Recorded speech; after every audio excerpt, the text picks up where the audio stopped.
ప్రియులరా, శిశుర్వేత్తి పశుర్వేత్తి వేత్తి గాన రసఫనిహి అని ఒక గొప్ప మాట ఉంది సంగీతాన్ని గురించి.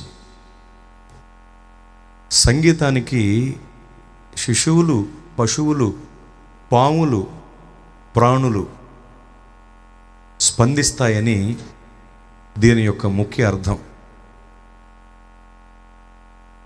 ఈ భూప్రపంచంలో సంగీతాన్ని ఒక సముద్రానికి పోలుస్తారు. దానికి కారణం, దానికి గల కారణాల్లో ఒక కారణం అంత గొప్పది సంగీతం.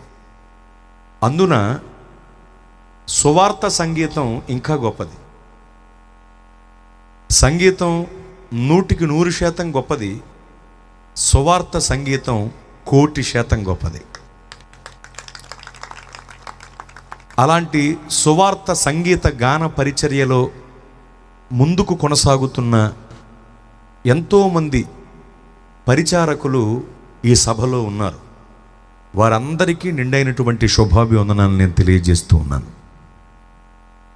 అంతేకాదు, ఈ సందర్భంగా నేను కొన్ని మాటలు తెలియపరచాలి. ఎన్నో సువార్త సభలకు, క్రైస్తవ సమావేశాలకు సంగీత పరిచర్య చేయటానికి, గాన పరిచర్య చేయటానికి బిడలు వచ్చి పాల్గొంటూ ఉంటారు. చాలామందికి తెలియని విషయం ఏమిటంటే, క్రైస్తవ్యంలో ఓ గొప్ప సైన్యం సువార్త సంగీత గాన పరిచారకులది. గొప్ప సైన్యం. వాళ్ళు ప్రాణాలకు తెగించి ప్రయాణాలు చేసి సభలకు వస్తారు. వాళ్ళు ఈ మాట పలుకుతున్నందుకు ఎవరికైనా కోపం వస్తే ప్రభువు నన్ను క్షమించునుగాక. ప్రసంగికులమైన మేము సౌకర్యాలు కలిగి దేవుని వాక్యాన్ని చేబూని సమయానికి సభకు వచ్చి పాల్గొని వెళ్ళిపోతాం. కానీ సంగీత బృందం అలా కాదు, గాన పరిచారకులు అలా కాదు. అందరికంటే ముందు వస్తారు, అందరికంటే ఆఖరిలో వెళ్తారు. మాకున్నన్ని సౌకర్యాలు కానీ సౌఖ్యాలు కానీ వారికి ఉండవు. కొన్ని చోట్ల సంగీత బృందానికి టిఫిన్ పెట్టే దిక్కు ఉండదు. ముఖ్యంగా వివాహ కార్యక్రమాలలోనైతే కార్యక్రమం అయిన తర్వాత వాళ్ళ ఊసు కూడా తీయని వాళ్ళు ఉంటారు కొంతమంది. సరైనటువంటి సౌకర్యాలు వాళ్ళకి ఏర్పాటు చేయరు. ఆ చర్చిలో పడుకోమను, లేకపోతే పలానా ఇంట్లో మీరందరూ 5 ఉంటే కలిసి ఆ గదిలో ఉండమను, ఏవేవో ఉంటాయి ఎక్కువ శాతం. నిజంగా ఒక మాట గుర్తుంచుకోండి, అందరూ లైవ్ ముఖంగా కూడా చెబుతున్నాను. సువార్త సంగీత గాన పరిచర్యలో కొనసాగే పరిచారకులకు సొంత ఇళ్ళు, కుటుంబాలు ఉన్నాయి. వాటిని విడిచిపెట్టి మన ఊళ్ళకు వస్తారు సంగీత పరిచర్య చేయటానికి. ఖచ్చితంగా వాళ్ళకి ఇవ్వవలసిన గౌరవం ఇచ్చి తీరాలి. సభకు ప్రసంగికులు ఎంతో, సంగీత బృందం కూడా అంతే. బాగా గుర్తుంచుకోండి. దానికి కారణం ఏమిటంటే, మేము విత్తనాలు వేసే ముందు, వాక్యపు విత్తనాలు వేసే ముందు భూమిని దున్ని విత్తనాలు వేయటానికి వీలుగా చేసేది వీళ్ళే. కనుక వీళ్ళకు చాలా ప్రాముఖ్యత ఉంది క్రైస్తవ సభల్లో, సమావేశాల్లో. మేము విత్తనాలు వేయకముందు ఆ భూమిని చక్కగా చదును చేసి దున్ని రాళ్లను ఏరిపారేసి, కదా, రాగాల చేత రాళ్లను ఏరిపారేసి, తమ గొంతులను నాగలిగా చేసి దున్ని పారేసి, వాయిద్యాలతో ఒక మంచి వాతావరణాన్ని అక్కడ కలిగేలా చేసి ఒక ఆధ్యాత్మికమైనటువంటి విధానంలోనికి తీసుకొచ్చి విత్తనాలు వేయటానికి మాకు అప్పగిస్తారు. కనుక ప్రసంగికులెంతో, సంగీత కళాకారులు లేక సంగీత పరిచారకులు, గాన పరిచారకులు కూడా అంతే నా దృష్టిలో. దేవునికి మహిమ కలుగునుగాక. నేనెప్పుడూ కూడా వాళ్ళని హానర్ చేస్తాను, గౌరవిస్తాను. ప్రతి సభలో సంగీత బృందానికి వందన సమర్పణ చేస్తాను నేను. ఎందుకంటే నా ఒక్కడి వల్లే ఆ సభ పండదు, నా ఒక్కడి వల్లే ఆ సభ అద్భుతం అని అనిపించుకోదు. దేవుని కృప, ప్రార్థన, దేవుని సహాయంతో పాటు, దేవుని వాక్యంతో పాటు సంగీత పరిచర్య, గాన పరిచర్య కూడా ముఖ్యమైనవే. అలాంటి ముఖ్యమైన పని చేయటానికి తమ ఇళ్ళు, కుటుంబాలను విడిచిపెట్టి సమయాన్ని కేటాయించి ప్రయాణం చేసి వస్తూ ఉంటారు. నేను రాత్రులు మీటింగ్ ముంచుకుని వెళుతుంటే చలి, గాలి అని లేకుండా, వీచే గాలిని, చలిని కూడా లెక్క చేయకుండా, కొన్నిసార్లు పగలైతే ఎండని కూడా లెక్క చేయకుండా ఇన్స్ట్రుమెంట్స్ అవి బండి మీద పెట్టుకుని ప్రయాణం చేస్తూ ఉంటారు. నేను చూస్తూ ఉంటాను. అలాంటి వాళ్ళని చూసి అయ్యో అనుకుంటూ ఉంటాను. బాధాకరమైన విషయం, యాక్సిడెంట్లకి గురైన వాళ్ళు ఉన్నారు, కొంతమంది ప్రాణాలు కోల్పోయిన వాళ్ళు ఉన్నారు, కొంతమంది అవయవ భాగాలు కోల్పోయిన వాళ్ళు ఉన్నారు. సంగీత సువార్త గాన పరిచర్య కొరకు పరుగుడి సభల్లో పాల్గొనటానికి వెళ్ళాలనే ఆతృతతో, ఆలస్యమైతే ఆ దైవజనుడు ఎక్కడ బాధపడతాడో అనేటువంటి ఆలోచనతో వెళ్ళి ప్రమాదాలకు గురి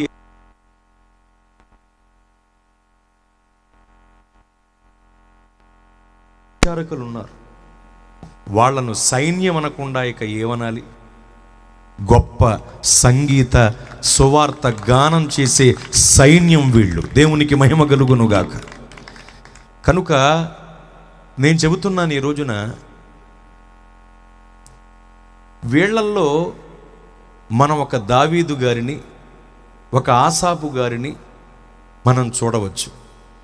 ఎందుకంటే వీళ్ళ తపనంతా ఇంటికాడ తల్లిదండ్రులు చెప్తారు, ఎందుకు వచ్చిందిరా నీకది, చదువుకున్నావు కదా, ఏదో ఉద్యోగం చేసుకోరా అని తల్లిదండ్రులు అంటూ ఉంటారు చాలామందిని.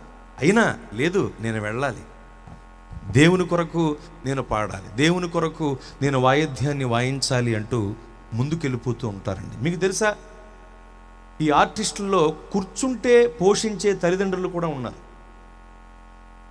వీళ్ళు వెళ్ళి వాయిద్యాలు వాయించి పనిచేయాల్సిన అవసరం లేదా. చాలామంది సౌకర్యాలు కలిగిన వాళ్ళు ఉన్నారు, వాటిని కూడా విడిచిపెట్టి టెంటల్లో పక్కేసుకుని పడుకుని ఉదయాన్నే వాయించి, రాత్రికి వాయించి, మళ్ళీ ఆ రాత్రి అక్కడే జమఖానా వేసుకుని పడుకుని వచ్చే ఆర్టిస్టులు కూడా ఉన్నారండి. కొన్ని చోట్ల, ఎక్కువ చోట్ల వాళ్ళకి సరైన సౌకర్యాలు ఉండవు. ఈ సందర్భంగా ఎందుకు ఇవన్నీ చెప్తున్నానంటే, గుర్తించండి, అన్యులు వాళ్లకు చెందిన కళాకారుల్ని ఎంత గొప్పగా చూస్తారో తెలుసా? మన క్రైస్తవ్యానికి చెందిన, మన క్రైస్తవ ఆధ్యాత్మిక జగత్తుకు చెందిన సంగీత పరిచారకులను, గాన పరిచారకులను ఖచ్చితంగా మనం గుర్తించాలి. ఇంకో విషయం కూడా చెప్తాను. మనం గుర్తించక, మనం గౌరవించక, సరైనటువంటి స్థానం వాళ్లకు మనం ఇవ్వకపోవటాన్ని బట్టి, వచ్చిన వారికి సరైనటువంటి రీతిలో మర్యాద చేసి పంపకపోవటాన్ని బట్టి, వాళ్ళు వచ్చిన దాన్ని బట్టి వాళ్ళకి గుప్పిలు విప్పి మనము సరైన విధానంలో ఇవ్వకపోవటాన్ని బట్టి కొంతమంది కళాకారులు ఎంతో దుఃఖాక్రాంతులై, నిజంగా ఈ మాట పలుకుతున్నందుకు ప్రభు నన్ను క్షమించునుగాక, సినీకి సంబంధించినటువంటి పాటల కచేరీలకు డేట్స్ ఇచ్చి వెళ్ళిపోతున్నారండి కొంతమంది. వాళ్ళల్లో కొంతమంది తమ్ముళ్లను నేను అడిగినప్పుడు,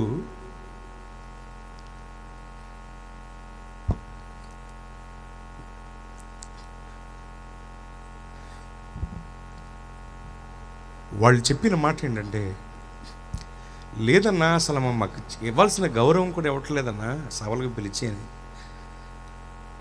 వాళ్ళు చెప్పినప్పుడు చాలా బాధ కలిగింది నాకు. అయ్యో,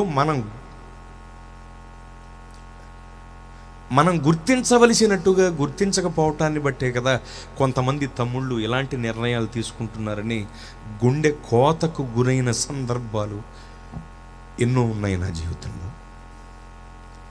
చేతులు జోడించి దైవజనులు అయినటువంటి వారికి, సభల నిర్వాహకులకు, క్రైస్తవ ఆధ్యాత్మిక జగత్తులో కార్యక్రమాలు ఏర్పాటు చేసే వాళ్ళందరికీ నేను చెబుతున్నాను, క్రైస్తవ సంగీత పరిచారకులను, గాన పరిచారకులను దయచేసి గుర్తించండి. వారికి ఇవ్వాల్సిన స్థానాన్ని పూర్తిగా వారికి ఇవ్వండి. వారిని చూసుకోవలసిన రీతిగా చూడండి.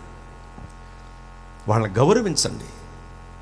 దేవుని పని చేసే ప్రసంగికులతో పాటు వాళ్ళు సమానులే. వాళ్ళ పని, వాళ్ళ ముఖ్య భూమిక ఎంతో ఉంటుంది దేవుని పనిలో.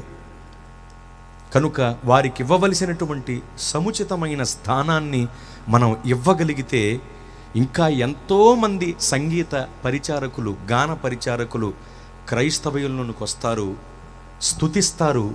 సుభిక్ష స్థితి మనకు ఏర్పడుతుంది. దేవునికి మహిమ కలుగునుగాక.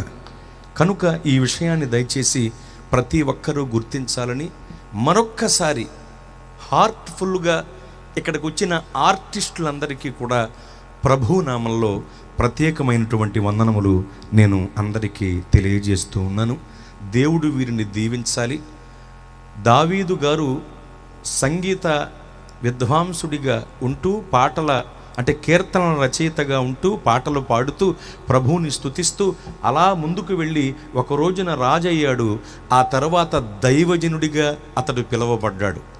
అలాగే వీళ్ళు కూడా రాబోయే దినముల్లో రాజులైన యాజక సమూహంలో ఓ గొప్ప దైవజనులుగా, దైవజనులండులుగా వీళ్ళందరూ దేవుని సేవలో వాడబడుదురుగాక. ఆమేన్. స్తోత్ర. వీరిని బట్టి ప్రభువుని స్తుతిస్తున్నాను. మరొక్కసారి ఇక్కడ ఉన్న సువార్త సంగీత గాన పరిచారకులకు అందరికీ ప్రభునామంలో ప్రత్యేకమైన వందనాలను నేను తెలియజేస్తూ ఉన్నాను.